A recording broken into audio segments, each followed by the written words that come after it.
డ్రెస్లో మాత్రం super చించేసావు. పెళ్ళంటూ prank చేద్దామని వచ్చిన అమ్మాయి ఎందుకు సడన్గా అలిగి వెళ్ళిపోయింది? పెళ్ళే చేసుకున్న అబ్బాయి సడన్గా ఆలోచిస్తానని ఎందుకు అన్నాడు? ఏంటి హాయ్? అయినా నా అనుమతి లేకుండా మీరు నా లైఫ్ ని మొత్తం మీరే డిసైడ్ చేసేస్తారా? ఏమైంది బ్రో అంత సీరియస్ గా అడుగుతున్నా? ఏమైంది బ్రో ఏంటి? మీరంతా కలిసి నా లైఫ్ ని డిసైడ్ చేస్తారు, నా అనుమతి లేకుండానే నా పెళ్లిని ఫిక్స్ చేసేస్తారా మీరు? అలాగేం లేదురా, జస్ట్ అట్లా జోక్ చేసామంటే. విద్యని నీ ముందే ప్రిపేర్ చేసాం, కానీ అది ఎందుకని సీరియస్ అయిపోయి వెళ్ళిపోయిందో నాకు తెలియదు. అయినా నువ్వు ఇంత సీరియస్ అవుతావని అసలు అనుకోలేదురా.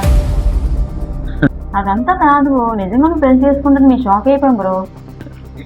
అయినా సరే కానీ ఉన్నట్టుండి అంత సడన్ గా ఎందుకు సీరియస్ అయ్యి వెళ్ళిపోయింది విద్య? నాకు అది ఒక్కటి అర్థం కాలేదు.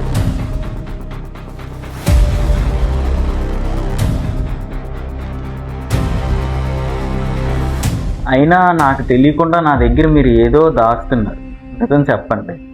ఆ తర్వాత చెప్తాలే బ్రో. 1 అవర్ తర్వాత ఈరోజు రాఖీ పండగ కదా, నా చెల్లి రాఖీ కడదామని వెయిట్ చేస్తుంది. అన్నయ్య బయటికి రా ఒకసారి. వస్తుంది నాకు. ఏంటి ఎమోషనల్ బ్లాక్ మెయిల్? లేదులే కానీ రాఖీ కట్టించు. ఫస్ట్ రాఖీ కట్టిన తర్వాత కదా కడతారు బొచ్చవన్నీ.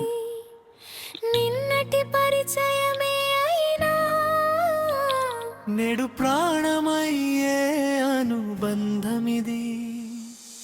ఒక పలకరింపే పూలవానై, ఒక్క నవ్వే చల్లని వెన్నెలై, మనసులు కలిసిన ఇంట్లో నాకేనా? నీకోసమే. సరే, ఈ చిన్నది నాకు, మిగిలిది నీకు, మిగిలిది నీ కూతురికి ఇచ్చి పట్టు. నేను వెయ్యాలి కాళ్ళ మీద పడి, ఏదోలా జీవితాంతం చల్లగా ఏడకుండా బ్రతికి అదే చాలు.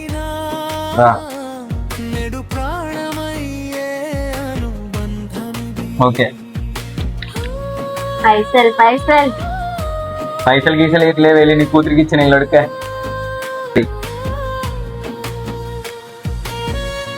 ఒరే ఈ రోజు రాఖీ పండగ కదా, నాకు చిన్నప్పుడు చెప్పిన మాటలు గుర్తున్నాయా నీకు? రాఖీ పండుగని పట్టుకోవచ్చు కూర్చుంటే నువ్వేదో చెప్తావు అనుకున్నావు. ఏం చెప్పాను ఇంతకీ చిన్నప్పుడు నీకు? నాకు ఏదైనా సమస్య వస్తే నా వెంటే ఉండి నన్ను కాపాడుతానన్న మాట మర్చిపోయావా? ఆ మాట నేను ఎలా మర్చిపోతానమ్మా? నాకు అంతలో ప్రాణం ఉన్నంత వరకు నేను ఆ మాట ఆ మాట మర్చిపోయిన రోజు నేను ఈ భూమి మీద లేనని గుర్తు. ఏమైంది? రాఖీ పండుగ రోజు సంతోషంగా ఉండాలి కానీ ఇలా కన్నీళ్ళు పెడుతున్నావు. నువ్వు పెళ్లి చేసుకుని వెళ్ళిపోతే నా కన్నీళ్ళు ఏం లోటు ఎవరు తీరుస్తారా?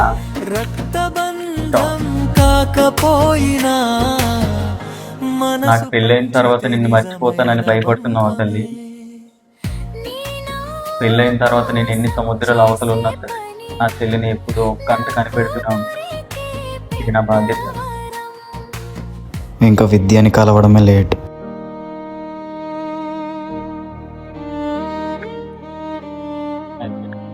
మన ముగ్గురం డిసైడ్ అయ్యే కదా మనం ప్రాంక్ చేద్దామనే కదా వచ్చాము. నువ్వెందుకు సీరియస్ గా తీసుకుంటున్నాము కాసు? వాడు ఆన్ చేస్తాడని అన్నాడా అనగానే నాకు చిన్న ఆనందం కలిగిందా మనసుకి.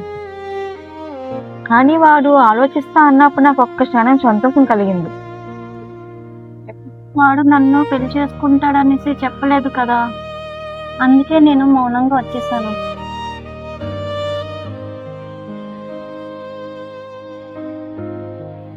విద్య, నిన్న జరిగిందంతా ప్రాంక్ అని చెప్పారు కాబట్టి నిన్నటితోనే ఉంటుంది. నిన్న జరిగిందంతా మర్చిపోయింది. నిన్న పెళ్లి కూతురులో రెడీ అయ్యి వచ్చావు కదా, నా ముందు డాన్స్ చేసావు కదా, నేను కూడా ఆలోచిస్తానని చెప్పాను కదా. ఇవన్నీ ఎందుకు ఆలోచిస్తున్నావు అసలు? ఇదంతా ఇక్కడతో ఆపే. ఎందుకంటే నిన్ను నేను నిజంగానే ఇష్టపడ్డాను, కానీ నువ్వు నన్ను ఇష్టపడపోతే నిన్ను నేను ఏం బలవంతం పెట్టను.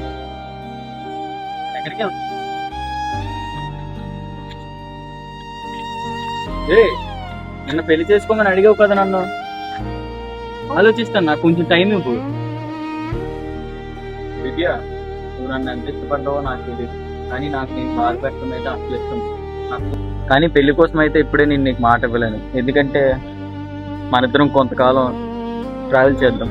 నీకు నాకు ఓకే అయితే అప్పుడు పెళ్లి చేసుకుందాం, ఓకేనా?